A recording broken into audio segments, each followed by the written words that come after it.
आप कर्म करते हैं, फिर भी आप दुखी क्यों हैं?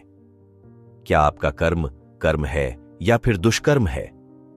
सही कर्म का ही सही फल मिलता है, लेकिन सही कर्म करें कैसे? सही कर्म होता क्या है? दोस्तों, आज मैं आपको इस वीडियो में बताने जा रहा हूं। इस वीडियो के माध्यम से आज आप यह समझ जाएंगे कि कर्म क्या होता है, क्योंकि हर एक इंसान का कर्म ही उसके सुख और दुख का भागी होता है। सही कर्म उसके सुख का भागी होता है और गलत कर्म उसके दुख का भागी होता है। एक बार की बात है, महात्मा गौतम बुद्ध जी के एक शिष्य ने यह प्रश्न किया कि हे भगवान, कर्म क्या है? महात्मा गौतम बुद्ध जी मुस्कुराए और उन्होंने जवाब दिया, वत्स, मैं तुमको एक कहानी सुनाने जा रहा हूं। इस कहानी के माध्यम से तुम सभी शिष्य यह समझ जाओगे कि कर्म क्या है। एक राजा था। वह अपने मंत्री के साथ देश का भ्रमण करने निकला। भ्रमण करते करते राजा और मंत्री एक बाजार में पहुंच गए। उस बाजार में राजा का ध्यान एक दुकानदार के ऊपर गया। उस दुकानदार को देखते ही राजा के मन में न जाने क्यों यह विचार आया कि मैं इस दुकानदार को कल फांसी की सजा दे दूं। यह बात राजा ने अपनी मंत्री को बताया। मंत्री कुछ बोले उससे पहले राजा उस दुकानदार के दुकान के सामने से आगे निकल चुके थे और दूसरी बातें करने लगे। मंत्री बहुत ही चिंतित हो गया। यह बात समझ नहीं पा रहा था कि दुकानदार की गलती क्या है। दुकानदार से बिना कुछ बात किए, बिना कुछ सोचे समझे महाराज ऐसा फैसला लेने के बारे में क्यों सोच रहे हैं? राजा और मंत्री भ्रमण करने के बाद राजदरबार वापस चले गए। मंत्री को रात भर नींद नहीं आई। सुबह जगने के बाद मंत्री एक साधारण प्रजा का रूप बनाकर उस दुकानदार के पास गया और उस दुकानदार से पूछा, तुम क्या बेचते हो? दुकानदार ने जवाब दिया, मैं चंदन की लकड़ी बेचता हूं। फिर मंत्री आसपास के लोगों से दुकानदार के बारे में पूछना शुरू किया। सबने जवाब दिया कि दुकानदार किसी से बोलता नहीं है, हमेशा दुखी रहता है। मंत्री को बात समझ में आ गई। मंत्री फिर वापस दुकानदार के पास गया और उस दुकानदार से पूछा, तुम दुखी क्यों रहते हो? दुकानदार ने बताया, मैं दुखी इसलिए रहता हूं क्योंकि मेरे दुकान पर लोग आते हैं, चंदन की लकड़ियां सूंघते हैं और बोलते हैं बहुत ही सुंदर है, बहुत ही अच्छी महक है, लेकिन कोई खरीदा नहीं है, इसलिए मैं बहुत दुखी रहता हूं। मंत्री दुकानदार की बात सुनकर खुद भी भाव विभोर हो गया। कोई भी दुकानदार दुखी क्यों न हो अगर उसके दुकान का कोई भी सामान खरीदा ना जाए, जबकि सामान में कोई कमी ना हो। मंत्री सोचने लगा कि यह दुकानदार अपने दुखों के वजह से इतना दुखी रहता है, परंतु राजा इस दुकानदार को फांसी पर क्यों लटकाना चाहते हैं? अर्थात राजा के मन में आए हुए विचार का उत्तर अभी तक मंत्री को नहीं मिला था। मंत्री ने फिर दुकानदार से पूछा, भाई, तब तुम क्या करोगे अगर तुम्हारे दुकान की सारी चंदन की लकड़ियां ऐसे ही रखी रह जाएंगी तो? दुकानदार ने गुस्से भाव में बोला, हां, मैं जानता हूं, मेरी चंदन की लकड़ियां ऐसे ही रखी रह जाएंगे, कोई नहीं खरीदेगा। इसीलिए मैं सोचता हूं कि हमारे देश का राजा जल्दी से मर जाए।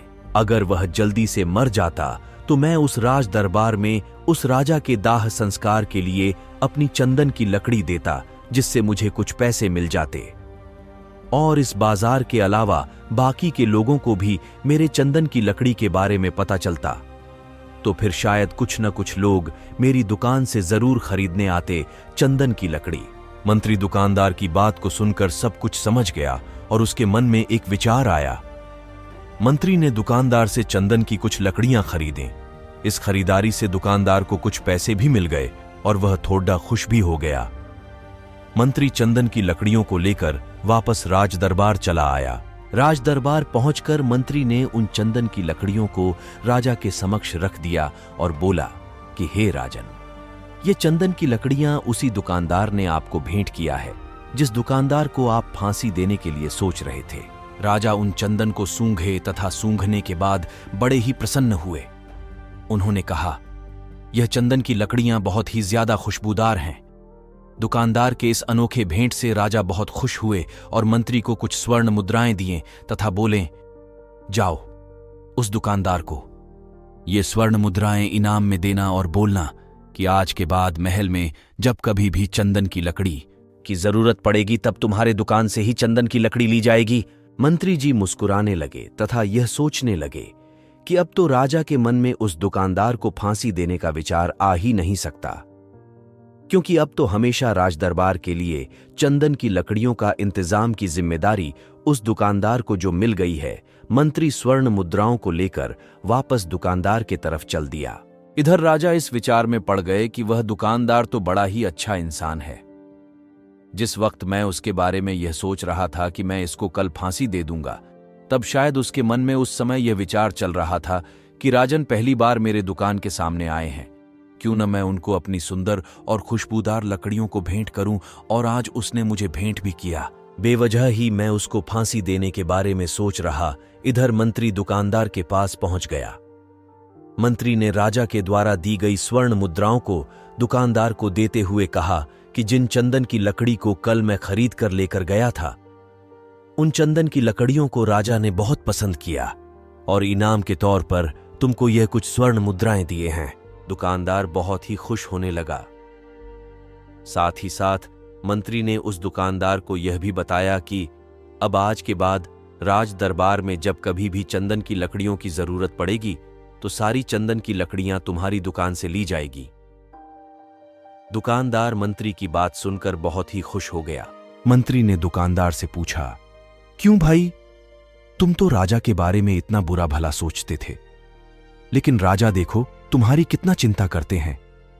राजा कितने अच्छे हैं। राजा अपनी प्रजा के बारे में कभी भी गलत नहीं सोचते हैं। दुकानदार मंत्री की बात से सहमत हो गया और बहुत दुखी हुआ। दुकानदार मंत्री से बोला, मैं कितना गलत सोचता था राजा के बारे में। राजा तो बड़े ही अच्छे हैं, बड़े ही भले राजा हैं। भगवान करे कि राजा की बहुत ही लंबी आयु हो। यह बात सुनकर मंत्री भी बहुत खुश हुआ। फिर मंत्री वहां से वापस राज दरबार को चला गया और यहीं पर महात्मा गौतम बुद्ध जी ने इस कहानी को समाप्त कर दिए। फिर अपने शिष्यों से उन्होंने पूछा कि अब बताओ कि कर्म क्या है। किसी शिष्य ने कहा कर्म बोले हुए शब्द है, किसी शिष्य ने कहा कर्म वाणी है, तो किसी ने कहा कर्म सोच है, तो किसी ने कहा कर्म भावना है, वगैरह वगैरह। अपने सारे शिष्यों का जवाब सुनने के बाद महात्मा गौतम बुद्ध जी ने बताया कि कर्म हर एक इंसान की खुद के विचार होते हैं। हमारे विचार जैसे रहेंगे हम वैसे ही कर्म करेंगे और उन्हीं विचारों के द्वारा की हुई कर्म हमारे सुख और दुख के लिए उत्तरदायी होंगे। अर्थात हमारे विचार अगर गलत है तो हमारे द्वारा की हुई कर्म भी गलत होगी तथा इसका परिणाम भी गलत निकलेगा। परिणाम स्वरूप हम दुखी रहेंगे। अगर हमारे विचार सही रहेंगे तो हम सही कर्म करेंगे, सही कर्म करेंगे तो फिर सही फल मिलेगा, जिससे हम सुखी रहेंगे।